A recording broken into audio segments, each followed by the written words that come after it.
बच्चों आप एक्सरसाइज 1.3 का क्वेश्चन नंबर 2 करते हैं। कल हमने एक्सरसाइज 1.3 का क्वेश्चन नंबर 1 किया था और चांद उसकी 3 से 4 डेफिनेशंस को हमने स्टडी किया था। आज हम एक्सरसाइज 1.3 का क्वेश्चन नंबर 2 करते हैं। अब क्वेश्चन नंबर 2 की स्टेटमेंट है दर्ज झैल जुमलों को मुख्तसर करें।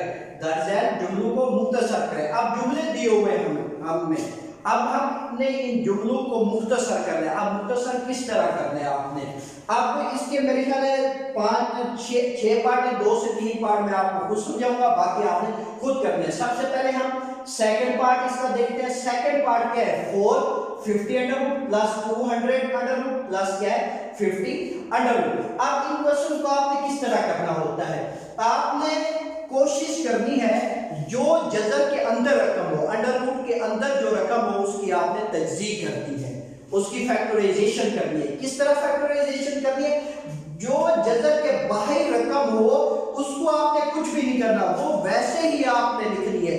जो जज़र के अंदर रकम होगी उसकी आपने क्या करनी है, फैक्टराइजेशन करनी है। अब जैसे जज़र के अंदर क्या आपके पास 50 है, 200 है, 50 है, इनकी आपने तज्जीह करनी है, फैक्टराइजेशन करनी है। अब ये 4 तो वैसे आएगा, अब मैंने क्वेश्चन लिखा इक्वल 4, अब 50 की तज्जीह की मैंने फैक्टराइजेशन। अब सबसे पहले छोटे नंबर पे आपने डिवाइड करना शुरू कर देना है। अब 2 पे मैंने डिवाइड किया, 2 को 5 पे डिवाइड किया, 50 पे डिवाइड किया तो 25 आया। अब 25 को ना 2 डिवाइड कर सकते हैं, ना ही 3 डिवाइड कर सकते हैं, ना 4, बल्कि इसको क्या कर सकते हैं 5।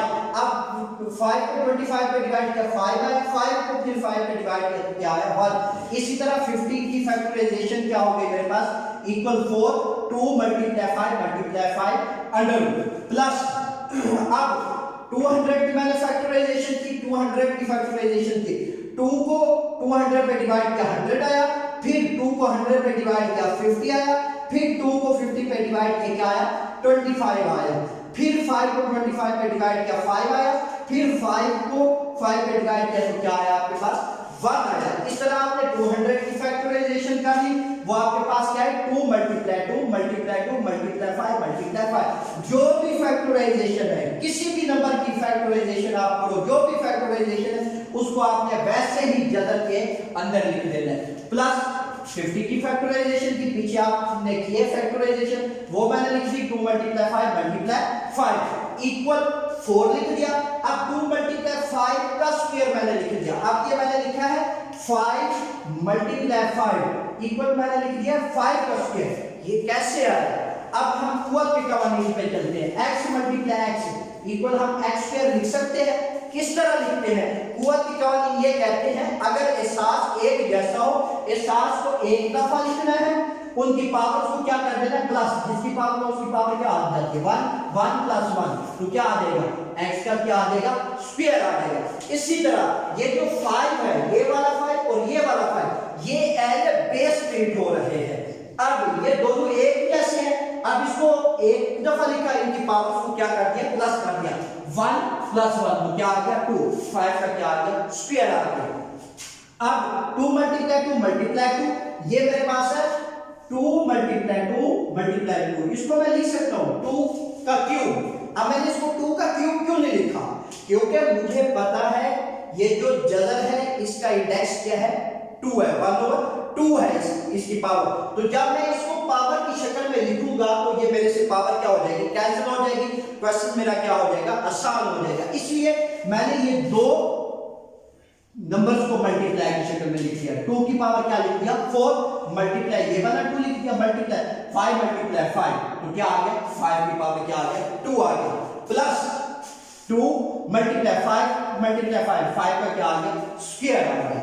अब फिर मैंने क्या किया, जैसे आपके पास लिखा हुआ हो x under root multiply y under root equal आप लिखते हो ना x multiply y under root लिख लेते हो, या आपके पास लिखा हो x multiply y under root तो आप लिखते हो ना x अंडर रूट मल्टीप्लाई क्या लिख देते हो y अंडर रूट लिख देते हो। कैसे, क्योंकि देखो ये दोनों मुख्तलिफ टर्म है, ये x है और ये y, ये दोनों एक अलग-अलग अंडर रूट में है ना। अब हम इसको एक अंडर रूट में लिख सकते हैं, इस तरह लिखेंगे। अगर हमारे पास दो मुख्तलिफ टर्म हो मल्टीप्लाई हो रहे हो, वो एक अंडर रूट में हो, तो हम उसको अलग-अलग अंडर रूट में लिख सकते हैं। जैसे कि x मल्टीप्लाई y है, ये दोनों मुख्तलिफ टर्म्स है, एक ही अंडर रूट में लिखा हुआ है। अब हम इसको अलग-अलग अंडर रूट में लिख सकते हैं। तो क्या मैंने लिखा, x under root multiply y under root. इसी तरह ये दोनों मुख्तलिफ टर्म है, ये 2 है ये 5 है, तो अब 2 का अंडर रूट मैंने अलग ले लिया, 5 का अंडर रूट मैंने अलग ले लिया, प्लस अब ये देखो तीन टर्म्स हैं, अब इन तीनों टर्म्स का मैंने अंडर रूट अलग लिया। 2 का अंडर रूट, 2 के स्क्वायर का अंडर रूट अलग लिया, फिर 2 का अंडर रूट अलग ले लिया, 5 के स्क्वायर का अंडर रूट मैंने क्या कर लिया, अलग ले लिया, प्लस 2 का अंडर रूट मल्टीप्लाई 5 स्क्वायर का अंडर रूट मैंने ले लिया। अब फिर मैंने क्या किया, 4 मल्टीप्लाई 5, अब ये अंडर रूट से स्क्वायर क्या हो जाएगा, कैंसिल हो जाएगा, 4 मल्टीप्लाई 5, ये वाला 5 मैंने मल्टीप्लाई ये वाला 2 अंडर रूट मैंने यहां पे लिखा है। अब प्लस, अब अंडर रूट से स्क्वायर कैंसिल, 2 मल्टीप्लाई ये वाला 2 अंडर रूट लिख दिया, अब अंडर रूट से स्क्वायर कैंसिल तो क्या आ गया 5, प्लस 2 अंडर रूट से स्क्वायर कैंसिल तो क्या आ गया हमारे पास 5 आ गया। अब जो बगैर अंडर रूट वाली रकम है, जिन रकम के ऊपर जज़र नहीं है, उनको आपस में मल्टीप्लाई कर दिया, 4 को 5 से मल्टीप्लाई किया, 20 2 under root plus 10 2 under root, अब 2 को 10 5 से मल्टीप्लाई किया, 2 को 5 से multiply, 2 multiply 5 10 2 under root plus 5 2 under root. अब देखो सिंपलीफाई कर दिया, अब देखो यहां पर भी 2 अंडर रूट है, यहां पर भी 2 अंडर रूट है, यहां पर भी 2 अंडर रूट है। जैसे मैं लिख दूंगा आपके पास 3x plus 3y plus 3p लिख दूं, तो अब ये तीन टर्म है, अब इसको कोई मुझे क्या हेल्प करो, तो मैं क्या करूंगा, पहले इसमें देखूंगा इस जूलर में कोई चीज कॉमन है, देखो यहाँ पे 3 है, यहाँ पे 3 है, यहाँ पे 3, तो मैं 3 क्या ले लूंगा, कॉमन ले लूंगा, x प्लस 5 प्लस 3। इसी तरह मुझे पता चल गया यहाँ पर भी 2 अंडर रूट है, यहाँ पर भी 2 अंडर रूट है, यहाँ पर भी 2 अंडर रूट है, 2 अंडर रूट मैंने क्या ले लिया कॉमन, पीछे क्या बचा 20 प्लस 10 प्लस क्या आ गया 5। अब क्या क्या 20 प्लस 10 30 30 प्लस 5 तो 35 2 अंडर रूट लिख दिया, ये मेरा क्या आ गया आंसर आ गया। इसी तरह बच्चों इसका सेकंड पार्ट क्या हुआ, कंप्लीट हुआ। अब मैं आपको इसका समझा देता हूँ, फोर्थ पार्ट समझा देता हूँ, या मैं आपको इसका फिफ्थ पार्ट समझा देता हूँ। बच्चों अब हम क्वेश्चन नंबर 2 का पार्ट नंबर करते हैं फोर्थ और सिक्स पार्ट मैं आपको समझा देता हूँ, 2 पार्ट और समझा देता हूँ, बाकी 3 पार्ट बच जाएंगे, वो तीनों पार्ट आपने खुद करने हैं। अब इसका फोर्थ पार्ट क्या है, 6 plus 2 under root into 5 minus 5 under root आपके पास बच जाएगा। अब आपने छोटी क्लासेस में 8 क्लास में 7 क्लास में इस तरह के क्वेश्चन आपने किए थे, किस तरह के लिखा हुआ था 3 plus 2x into 4 plus 5 multiply किया था ना। देखो अब ये दोनों टर्म है, एक ये टर्म है आपके पास और एक ये टर्म है। अब इन दोनों टर्म के दरमियान साइन क्या है आपके पास, मल्टीप्लाई है। इन दोनों टर्म के दरमियान साइन क्या है, मल्टीप्लाई है। इसका मतलब है ये दोनों टर्म्स आपस में क्या होंगी, मल्टीप्लाई होंगी। किस तरह मल्टीप्लाई होंगी, अब इस 3 को इस 4 के साथ भी मल्टीप्लाई करना है और फिर y के साथ भी मल्टीप्लाई करना है, फिर इस 2x को 4 के साथ भी मल्टीप्लाई करना है, फिर y के साथ भी आपने क्या करना है मल्टीप्लाई करना है। या फिर आप इस तरह लिखोगे, आप 3 को इस पूरी टर्म के साथ मल्टीप्लाई करोगे, इस तरह लिखोगे 3 into 4 प्लस y, प्लस का साइन है 2x इंटू लिखोगे 4 प्लस y। एक ये कंडीशन है, एक ये कंडीशन है, जिस तरह आपको इजी लगे मैं आपको इस मेथड से समझा देता हूं। अब मैंने क्या किया है 6 plus 2 under root into 5 minus 5 under root लिखा। अब मैंने क्या किया है इस 6 को इस पूरी टर्म के साथ मैंने क्या कर दिया मल्टीप्लाई कर दिया। क्या मैंने लिखा 6 into 5 minus 5 under root plus ये वाला प्लस का साइन, फिर मैंने इस 2 अंडर रूट को इस पूरी टर्म के साथ मैंने मल्टीप्लाई किया plus 2 under root into 5 minus 5 under root. एक दफा इस 6 को इस पूरी टर्म के साथ लिख दिया प्लस एक दफा 2 अंडर रूट को इस पूरी टर्म के साथ मैंने क्या कर दिया लिख दिया। फिर मैंने क्या किया इस 6 को 5 से मल्टीप्लाई किया, 6 मल्टीप्लाई 5 लिख दिया माइनस 6 को 5 अंडर रूट से मल्टीप्लाई किया, लिख दिया मैंने 6 मल्टीप्लाई 5 अंडर रूट। यहां पे तो मैं डॉट लगा दूंगा, आपको पता चल जाएगा ये मल्टीप्लाई का साइन। अब प्लस फिर मैंने क्या किया इस 2 अंडर रूट को 5 से मल्टीप्लाई किया, अब 2 अंडर रूट मल्टीप्लाई क्या कर दिया 5। अभी मैं मल्टीप्लाई की शक्ल में लिख रहा हूं, मल्टीप्लाई नहीं कर रहा, फिर कह रहा हूं अभी मैं उनको मल्टीप्लाई की शक्ल में लिख रहा हूं। माइनस अब 2 अंडर रूट को किससे मल्टीप्लाई किया 5 अंडर रूट से मल्टीप्लाई किया।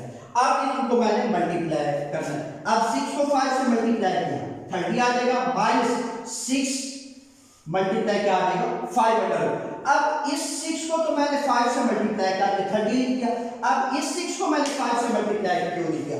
क्योंकि इन दोनों टर्म्स के ऊपर अंडर रूट नहीं था, तो इसलिए मैंने मल्टीप्लाई कर दिया। अब यहाँ पे 6 के ऊपर अंडर रूट नहीं है, 5 के ऊपर अंडर रूट है, इसलिए मैं इन दोनों को मल्टीप्लाई नहीं करूंगा, इनको मैं वैसे ही लिखूंगा।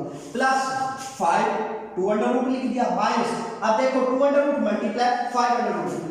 पिछले क्वेश्चन में मैंने आपको बताया था x under root multiply y under root, तो हम उसको लिख लेते हैं ना x multiply y under root. ये दोनों अलग-अलग जजर में, एक जजर में लिख लेते हैं, यही काम मैंने किया। अलग-अलग जजर में थे, हमने एक जजर में लिख लिया।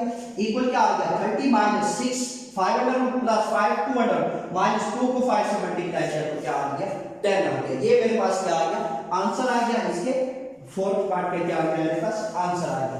अब बच्चों मैंने करना है इसका 6 पार्ट करना है। अब 6 पार्ट क्या है मेरे पास बच्चों 7 plus 3 under root into 5 plus 2 under root.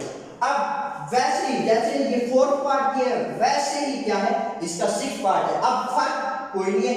अब यहाँ पे 6 है, यहाँ पे 7 है, यहाँ पे 2 है, यहाँ पे क्या है 3 अंडर रूट है, यहाँ पे 5 है, वहां पे भी 5 है, यहाँ पे क्या है 5 अंडर रूट है, यहाँ पे क्या है 2 अंडर रूट। वैसे करते हैं।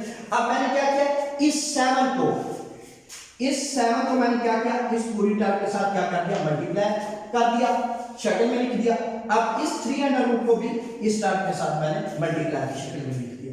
अब मैंने क्या करना है इस 7 को 5 से मल्टीप्लाई किया, प्लस 7 को 2 अंडर रूट से मल्टीप्लाई करके लिख दिया, प्लस 3 अंडर रूट को 5 से मल्टीप्लाई किया, प्लस 3 अंडर रूट मल्टीप्लाई किया 2 अंडर रूट। अब 7 को 5 से मल्टीप्लाई किया तो क्या आया 35। अब प्लस 2 अंडर रूट 7। अब 7 2 से मल्टीप्लाई नहीं हो सकता, क्यों? क्योंकि 7 के ऊपर अंडर रूट नहीं है, इसलिए। अब प्लस 5 3 अंडर रूट आ जाएगा, प्लस 3 मल्टीप्लाई 2, क्योंकि ये दोनों अलग अंडर रूट में है, इसको मैंने एक अंडर रूट में लिख दिया। क्या आ जाएगा 35 plus 7 2 under root plus 5 3 under root plus क्या आ जाएगा 6 अंडर रूट। ये मेरे बच्चे इस तरह आपका 6 पार्ट में क्या आ गया आंसर आ गया। इसी तरह बच्चों ये आपका क्वेश्चन नंबर 2 क्या हो गया कंप्लीट हो गया, ठीक हो गया बच्चों। अब हमने क्वेश्चन नंबर 3 करना है। क्वेश्चन नंबर 3 की स्टेटमेंट है दर ज़ैद के मुखारिज को नातिक बनाए। जैसे आपने क्वेश्चन नंबर 1 किया था, क्वेश्चन नंबर 1 में क्या था मखरज से जजरी इलामत को दूर करें। अब यहाँ पे भी 3 में भी यही बात कह रहे हैं, कहते हैं मुखारिज को नातिक बनाए।